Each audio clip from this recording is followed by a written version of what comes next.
that shit up. We good? Yeah, I'm gonna put the thing in. Can I do it? Yep, let's go. Here we go. Started off bad already. Juco, man. What up, guys? Let's go. You are now tuned in to the real Coach JB. Slapdick.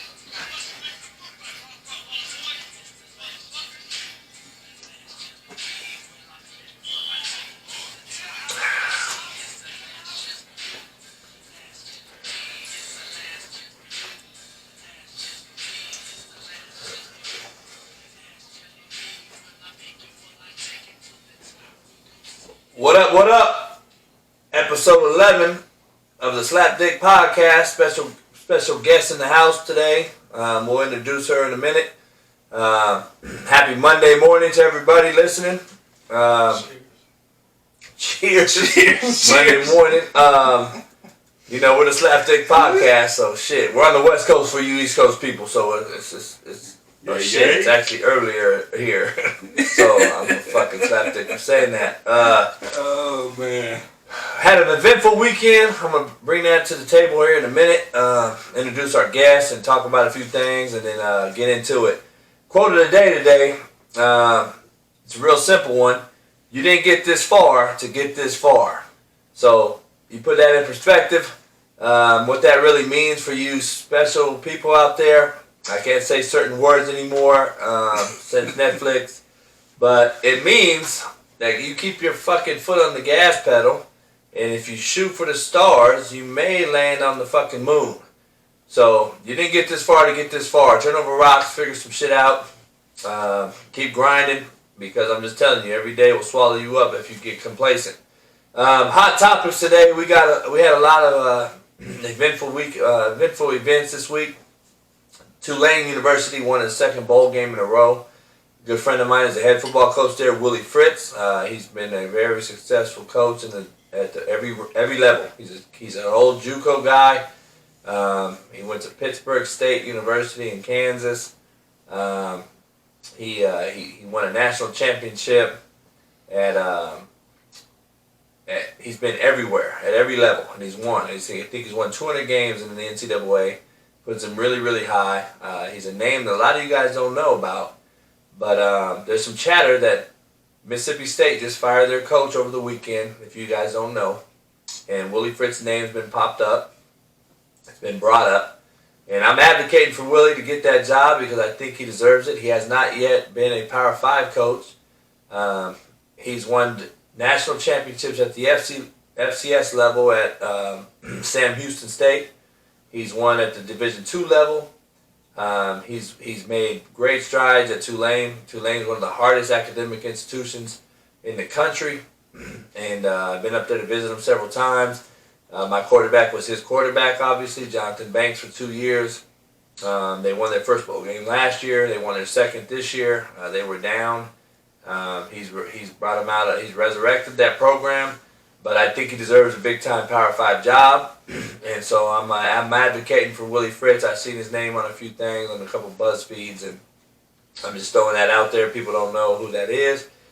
Great human being, more importantly, and he's a great developer of talent. So just so you know, Willie Fritz, I think, should get a shot at that Mississippi State job. We had the NFL playoffs. The Bills proved their youth. Their youth kind of took the cake at the end of the day. The young quarterback who I love. I love the quarterback. I think he just showed that he does have the it factor, which I always say. There's an it factor involved when you're a great quarterback or great at anything. I told people before, the definition of the it factor to me is having an executive presence, and I think he has it. The players love him. His team, plays hard for him. But Spree picked them to beat the Texans, and I picked the Texans because I thought the maturity and the experience would take over, which it did at the end of the day. Deshaun Watson took over, and I don't know, Spree, what your thoughts are. Buffalo came out hot and heavy, and it looked good, and then the Texans just wore them out. Looked good for a second. Yeah. Looked good for a little bit. Josh Allen Young, he surprised me with all that wild shit, though, he was doing. Hitching the ball back. Young Brett Favre. You know what I mean? So You know, he's a gunslinger. Brett Favre took his lumps and. right. That's just like when Kobe came out with the airballing and shit. So He same gotta type take of his thing. lumps, So yeah. he'll be all right. Shit. But he's proved in that game that not only can he run and throw, he can make big time throws in big time parts of the game, which he did. Yeah. They had every chance to win it, but Deshaun Watson proved, you know, why he beat Alabama the way he did in the national championship at Clemson, why he's become so great early on in his third year in the NFL. So Right. Texans prevailed. They'll move on, and so it'll be interesting. The Patriots, who I picked, I picked the Patriots because I thought the veteran leadership of that team would prevail. I just proved that, you know, we all get older, and as a former player and former coach and all that type of stuff, the Patriots look very, very old, and a younger Titan team really kind of controlled that game, and the Patriots hung around just because they were at home. But when was the last time you've seen a Tom Brady-led team score 13 points at home?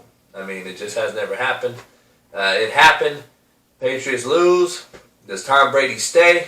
Does he retire, or does he go to a new team? There's already rumors out there that the Chargers, the Colts, the Raiders. I hope he sticks around. He's from the Bay Area, so the Raiders make sense, but even though they're moving to Vegas.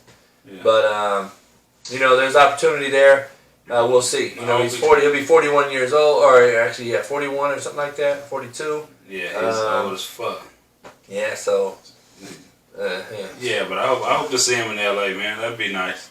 For LA. I'm not a Chargers fan. I can't fuck with him. Yeah. But it'd just be a nice different pace, and I'd probably go root for his ass now. It really doesn't mean shit. But is it the demise of the Patriots? I mean, it'll feel very weird. Tom Brady without Belichick, Right. or vice versa. Belichick without Tom Brady. I mean, I don't think they win without each other.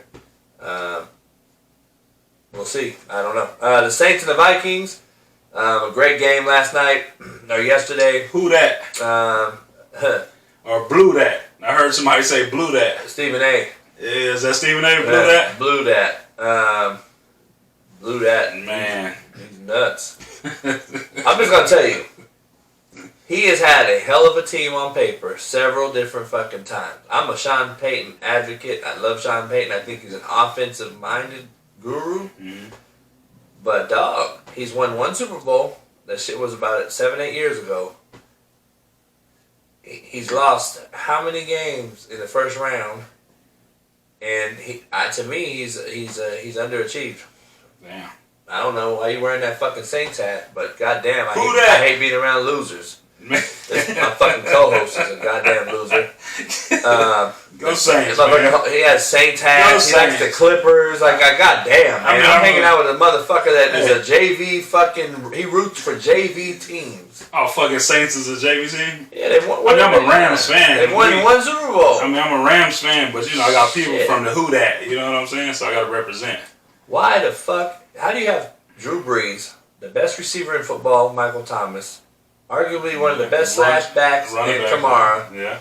You got one of the best tight ends in Cook, and you got a defense, but you can't get it over the hump. Like, how the fuck you lose to the Vikings? Vikings aren't supposed to be there at home. Nah, man. Shit. Saints lose. Vikings move on. Yeah. So we'll get into the Vikings game. Vikings go to the Niners. The 49ers are gonna host a playoff game next week.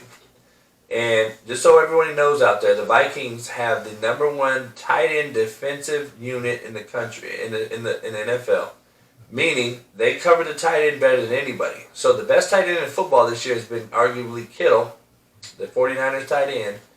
And you can also, we can argue and say that the Vikings match up very well against the Niners. And they can really shut down Kittle possibly.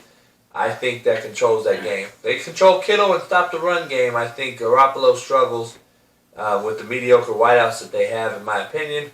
I think the Vikings and Zimmer may prevail. But we'll talk about that later in the week. That's a big upset, huh? If yeah. that happens. Eagles and the Seahawks. Seahawks 11-game winners. They beat the Niners one time. They should have beat them the second.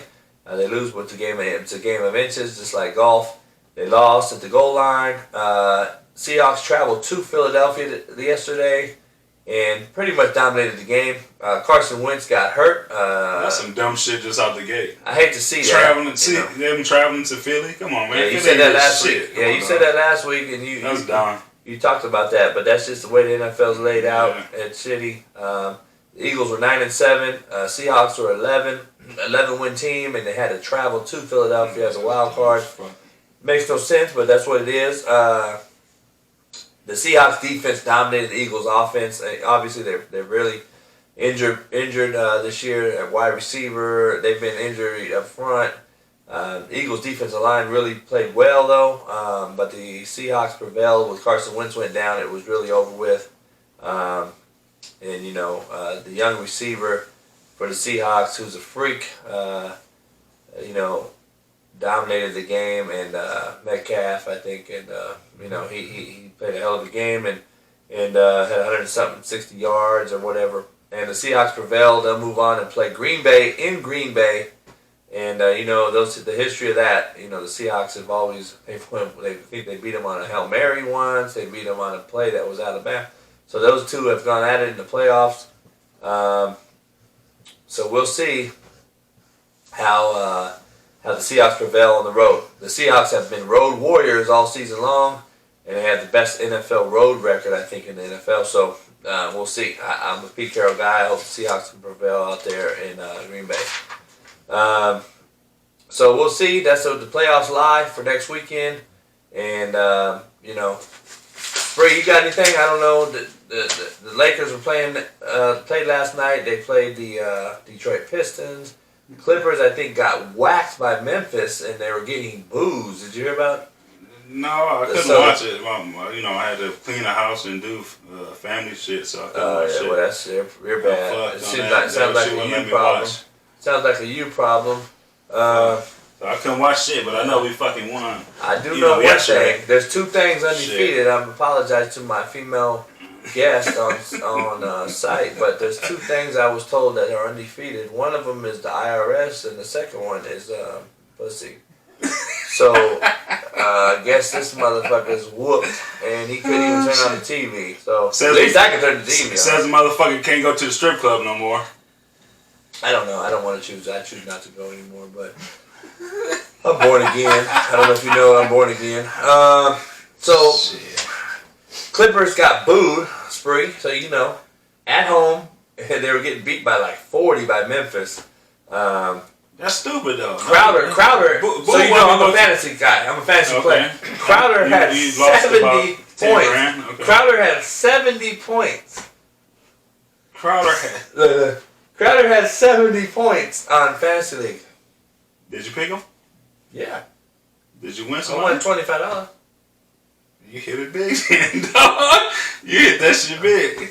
I mean, the winner won $50,000, but damn. I won $25. Dude, I can bet the same money today. So, you call yourself a winner? I do call myself a winner. 25. Go ahead, $25. You're a winner at $25 or $50,000. Let me know, people. Well, we know you're not a winner with the Saint hat on and voting for the Clippers, but rooting for the Clippers. So, gets to our meat and potato. We're gonna get to our meat and potatoes of the day.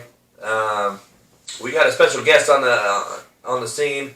Her name is Miss C. We call her Miss C where I'm from. But her name is Colleen. Colleen, she's here to help us out here and go through some things. She's an educator at the highest level, holds many degrees, and she has been a huge student athlete, advocate, and has helped a lot of student athletes move on in the coaching world of things, and she's helped a lot of football, basketball, you name it. She's helped you move on and play at the 4-year level, and she's a great advocate for student athletes, and especially she's been helping inner city folks out for a long time, and we go way back, and she's here just to shed some light. She knows how to do this. She's an academic chair at a school at a college level, and we won't name any names, and so we're going to keep her out of that. But she does a great job, and so I'm going to bring up some topics, and I just want to get her her view on it and Spree's view on it, and it is a good conversation because I've been on record on Netflix talking about it, and like I said, I'm finishing up a second master's degree. I got several degrees as well. She's obviously done this a long time. Shit must be easy if you got several. Yeah. You know how it is. You got to play the game, which we're going to talk about, which I teach my kids. But, we're going to see how this thing goes. Well, good morning. How you doing, Miss C? Good morning. I'd like to say that. Miss C, it's early over here. I'm going to introduce you.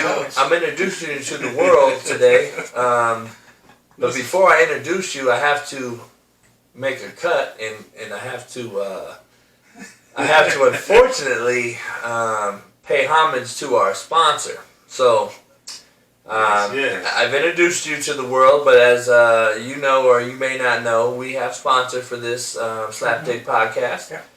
And today, our sponsor comes from Manscaped, who is the best in men's below-the-belt grooming. Manscaped offers precision engineering tools for your family jewels. Just so you guys know, it's important to keep them jewel areas down there well groomed. In 2020, as we all know what that means. New year, new me, new balls. Men, listen up. Hairy bushes are so 2019. If you're going to pick any New Year's resolution this year, let it be take care of your junk.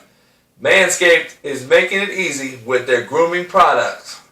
Now, we have a female on deck. Spree, I don't know. I know we've talked about this before. Have you ever had any manscaping airs? Check this out, though. You the first cat that got me with the manscaping shit, I ain't gonna lie. You introduced me to the manscaped shit, dog. How many years ago? Man. Had to be about 15. Look. I learned what this word means. No homo here. No homo. But I learned that today, by the way. No homo, but we were in the locker room and I saw that you looked like you had a fucking chia pet around your wee-wee. I'm like, God damn, you need to cut your ball hair. So you took my advice. Yes. If you take that advice, you will grow at least an inch. Oh, whoa. At least an inch. Whoa, hold on a second. Hold on a second. So I went from a 9 to a 10. Thank you, Mr. Brown. 9 to a 10 centimeter? I'm not good at math. Man, I heard you peed on your balls. But anyway, we're getting to this Manscaped situation. Colleen, I understand you are a female. I don't understand that, but I know you are a female. I don't know what understanding you. I don't want to be disrespectful here, fans, but do you prefer a man to be manscaped? There needs to be a lot of manscaping down there. I didn't know about this product. I'm excited about it. Yes, I think if it wasn't in your stocking stuffer list, I mean, that's a good birthday gift, anniversary. Yes, I mean, it is. My gosh. And I'm just saying, again, from the woman's perspective, I mean, if you're looking for a woman to be engaging in an area, no one wants, essentially a cat ball, hairball in your mouth. I mean, that's right. It's going to be real quick down there. Right. It's going to be real quick. Yeah, that activity is going to be most guys are real quick, as we all know. No. I'm talking about her activity with you. I know, but that might be for some guys all it takes. Well, but if you already shave, it'll take away the bleeding down there. They won't mistake anything, Bleeding? Keep it clean. Fuck. If you use this guy bleeds a lot, man. Colleen, I'm over this guy, man. How aggressive are you with that? If you cut this is solve the problem right here. That's why Manscaped has redesigned the electric trimmer. Yeah. Their Lawnmower 2.0 has proprietary skin-safe technology, so this trimmer won't nick or snag your nuts. For females out there, it won't snag your clit. You're right. I hope you're not snagging your clit. I hope you're keeping it on the surface and not going that deep. Manscaping accidents are finally a thing of the past. That's right. And don't use the same trimmer on your face as you're using on your balls or your clit. That's just dirty. Manscaped also has the crop preserver, an anti-chafing ball deodorant, and moisturizer. You already put deodorant on your armpits. Why are you not putting deodorant on your smelliest part of your body, which is your balls? I will second that idea. That I don't know how much of the deodorant they put in the kit, but Don't use too much. they might supersize the deodorant. Well, Colleen, for your information, you can get 20% off plus free shipping with the code BELIEVE, BLEAV, at Manscaped.com. That's Manscaped.com with a D. That's plural. Start the new year off the right way by using the best tools for the job. Your balls will thank you. Yeah. Get 20% off and free shipping with the code BELIEVE, BLEAV, at Manscaped.com. That's 20% off with free shipping at Manscaped.com and use the code BELIEVE, BLEAV. So now that everybody's clean and clear down there, we're going to get on with the show. Landing strips and whatnot. Yeah, and, hey, I know when people get waxed and all that type of shit. Well, hey, Manscaped has the heal-all, cure-all, so make sure you guys see Manscaped. Yeah. So get into the meat and potatoes of the day. Education, all right? So I got Miss C on the deck here. And she's done this a long time, and I have a huge rift with education, and the Netflix knew that. They interviewed me many times, so we're gonna we can get an agreement with her, from Colleen, or we can get an argument, but it's gonna be real. I can guarantee you guys that. Yes. And me and Spree being former Juco guys, Miss C being a former or a present and former Juco instructor. And been around a lot of college basketball, football players, she knows the struggle about getting the kids to the next level and getting them to not only excel in the classroom, but excel in life. So Miss C does a lot of life skills training. She does a lot of other things that these kids take that they need to take on into the real world. And that's what a lot of people don't understand. The four-year schools do not teach life skills. Just so everybody out there is clear. They don't teach them, and that's why you see so many four-year kids bounce back to the JUCO level and have to come to football jail, which is my domicile. And I get them back to the four-year. And like I said, if I ever ran the NCAA, I'd make every single fucking kid go to JUCO for 1 year, regardless if they're a high school qualifier or not, because you won't have all the shit that you see these four-year schools guys go through. You won't have the domestic violence. You won't have the smoking the weed and get kicked out the door. You won't have the academic issues because you'll come to JUCO and you'll be in a fucking shithole. And when you go to the Alabama and the Taj Mahals of the world, you will respect and you will cherish what you have. And I think that is, we live in a very enabled generation. I think kids go from high school right to an Alabama and think that's how it is everywhere. And it's not. And JUCO kids that at least play for me, like I said, have never been kicked out of the four-year school, have never been thrown in jail. They know how it is to go through my boot camp and my so-called jail, and they respect the fact when they go to the next level, they're gonna fucking cherish that moments there. They're going to really, really appreciate what they have. And so my whole thing having Colleen on this today is to talk about this because she'll have she'll have many ideas and ideologies on this, and she's going to talk about it candidly. And she's very front forward. She's going to tell it how she feels. And so I'm going to start it off like this. Education to me, I'm going to ask Miss C, do you really feel, Miss C, that education and the true worth of a degree, or that piece of paper as we call it, is really worth the struggle, the money, the time that we go into this? Like, my point is, we take out hundreds of thousands of dollars of loans, which we may never pay back working the job or the so-called career that we get. Is it really worth it? And, we preach it every day. We preach to our kids, go get that piece of paper, because the NFL and the NBA is not for everyone. It's not going to last forever. You have a better chance to win the lotto than you do in playing in the NBA or the NFL. That's true fact. Yeah, you're right. Well, NBA, definitely. Definitely. 12 kids on a team. So your thoughts, Miss C? I mean, what do you think that piece of paper is worth? The money, the aggravation, the time. Is that diploma, that degree, is it worth it, or do you think that the world needs to start navigating into a